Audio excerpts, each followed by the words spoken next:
Well, it's a new day, and guess what?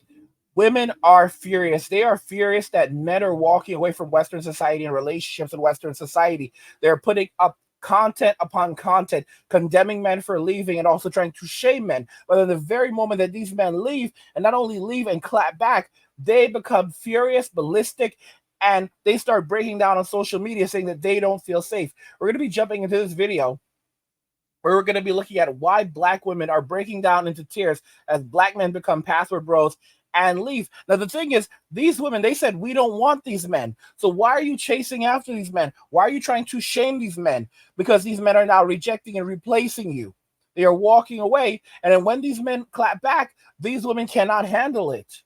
Because think of it like this: women were not designed to live without a husband. By the way, if you guys enjoyed these videos, make sure to hit the like button. And if you're new to the channel, make sure you subscribe down below. And of course, members of the channel do get these videos early. If you'd like to learn about that, click the join button down below this video. Women have brought this upon themselves, and it's like they're saying, mess around, find out, mess around, find out. Now they're finding out, and they cannot handle the repercussions of their actions. And of course, we're not crying for them, but this is the reality that they brought upon themselves. We're going to go ahead and jump into the video. And it's not just black women, it's women of all different ethnicities, because they said they didn't want these men. They rejected these men. They called these men broke and dusty. Now men are in their soft guy era. Now men are saying that, we are rejecting, we are replacing, we are the prize. They don't like that one bit. And they are willing to go to any length, all right, and any length and and any depths of hell to get back and get their licks back in, just because men are walking away, just because men are leaving, just because men are rejecting and replacing. Okay? And these were the men that they said they did not want. Let's go ahead and jump right into the video. I wanted to give my take on the passport boys, aka these men that are leaving the country to find their wives or to find women that they feel like are more traditional than American women. First comment, get a fucking grip. Like, are you guys really being fucking for real? The fact of the matter is, the average woman does not even require that much. But the average man is not willing to even do the bare fucking minimum to get and keep a. I'm at the airport in Atlanta, and I'm so overwhelmed with emotion. In addition to just feeling disrespected and unappreciated by men in my own life. It's another thing when you wake up to comments on the internet by other black men who just hate black women. Like, I don't know. I feel like everything black women do is a problem. I don't feel, I don't feel safe, protected, loved around my own men of my race, and it hurts. I mean, these are the same women that were out there, making it clap for 69, for 21 Savage, for 50. All right, they were out there running around with these thugs, running around with these gangsters, paying, spending $1,000 to take a picture with Chris Brown, and they said that these men making 50, 60, 70, even 100K were broken dusties. They didn't want these men. Okay, basically, you have to be a man making above six figures. You need to have a six pack. You need to be at least 6 feet tall. And you better be able to deliver at least 6 inches to date her. You have to be a 6'6" guy. And guess what? Those are the plan B guys. These are the same women that go around saying that $1 million is not even a lot of money. And now men are walking away from Western society. The moment that these men step outside of the United States, outside of Canada, outside of Australia, they are now in the top 10% of men in the world in terms of height, in terms of income. And guess what? These men look exotic. You don't understand it. As a man, if you are a white man, you are a black man. When you go to Japan, you look exotic to the Japanese people because they don't see people like you there. So you look exotic to them. You look exotic. You look different. All right. You are a scarcity. They want your genes. They see people like you on television. Samuel L. Jackson. All right. Music videos. All right. I don't like saying Will Smith, but you get what I'm getting at. Okay.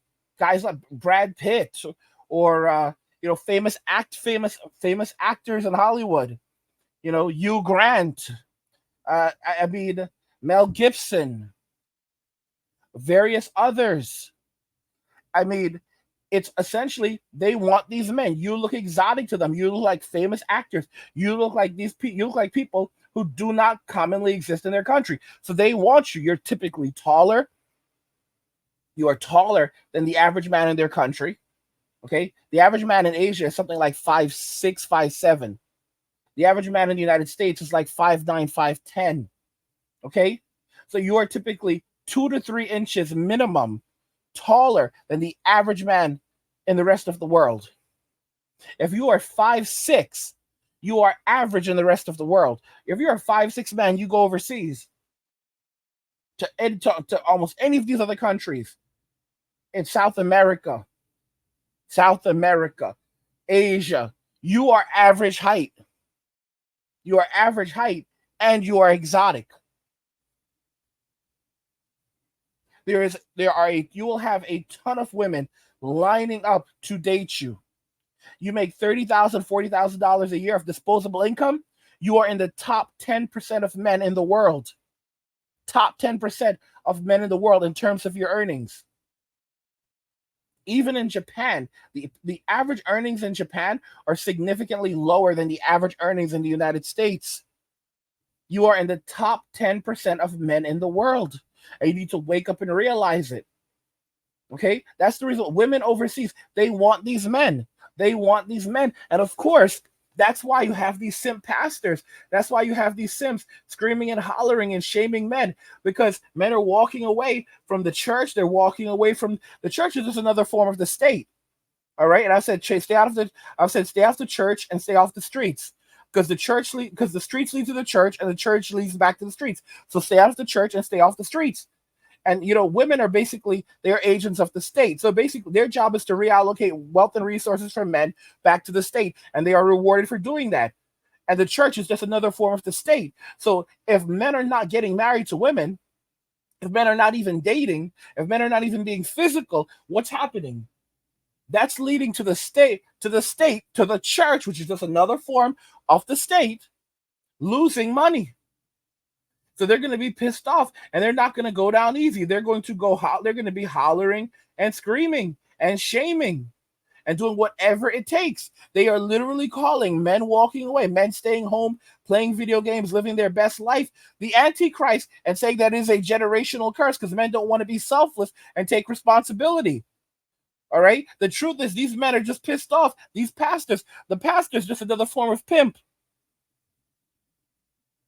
The pastor is just another form of pimp. Okay. And a 304 will always be a 304. Okay. So the pastor is pissed off that the men aren't messing with the 304s anymore. So he cannot extract wealth and resources from you through the 304s.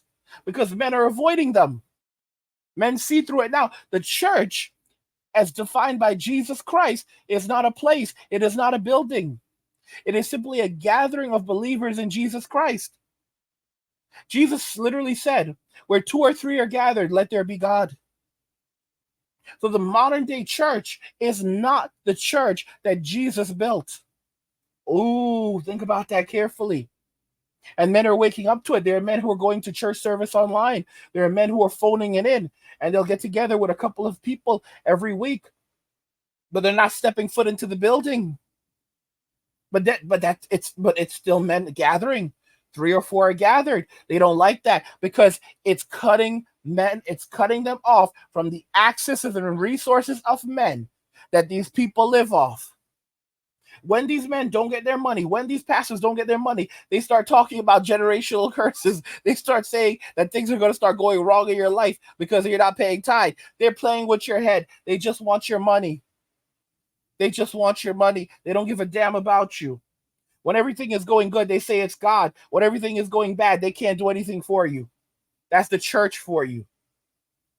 Young guys are doing with their time and energy? Porn, Social media, video games, the beast, the false prophet, and the Antichrist. That's what they're doing. Single guys in your 20s, here's what we know. 68% of guys in their 20s today are not dating a woman, not intending to date a woman, have no actual interest in a relationship with a female, and are making no movement toward marriage whatsoever. The last few years, a lot of young men just moved home with their mother. They have no intention of ever moving out until they can find a girlfriend in her 20s or 30s with a good job and low expectations. And then their hope is to move into her house and have her pick up where mom left off. And what these are generational curses and bad patterns that are destroying young men. Destroying young men. And today, young men are an endangered species. And everything in our culture is to absolutely remove their masculinity and to ruin their legacy. Ruin their legacy of being a simp, being selfless, and giving away all of your value, destroying yourself for people who do not like you, a country that hates you, a family that hates you. I mean, come on. What the hell? Men are done with that. Men are the generational curses, all right? The generational curse is men not realizing that they have been used for generations. That's the curse. And now men are waking up and the curse is being broken. And this guy is a joker. Oh, men are not dating. Men are not having relations. They're not even interested in being in a relationship with a woman. They're not interested in dating a woman, all right? But wait a minute, that means that they're not out fornicating then. Isn't that a good thing? And does not the Bible say? See, this is the thing. These pastors, they pick and choose. They pick and choose. The Bible actually says, if you can do without a woman, it's best to do so. It actually says in the Bible that if a man can do without a woman, it is better to be without one. If you are capable of being without one, it is better to avoid being in a relationship with one. Why would that be there? Oh, it doesn't mean that. What it actually means, guys, it's all up to their interpretation. They pick and choose. By the way, guys, if you're enjoying the content, consider checking out the Men Walking Away channel, where I release daily videos. If you want more Angry Guy content, you will find even more Angry Guy content on the Men Walking Away channel. There's a link to a description in the video. Go check it out. Subscribe to the channel. Enjoy the content. I mean, guys, what do you think about this? Is not just black women. It's not just white women. It's all women in Western society now. Look at China. The leftover women. You have leftover women in China demanding $700,000 dowries just to get married. These women, I mean, at like 38 years old, all right? And then they wonder why men are becoming passport kings and leaving and never coming back. Let me know your thoughts. We'll talk about it in the comments. Like the video if you like it. Don't forget to subscribe. And if you like the video, share the video. And just remember that all roads lead to MWA Men Walking Away. And cheers.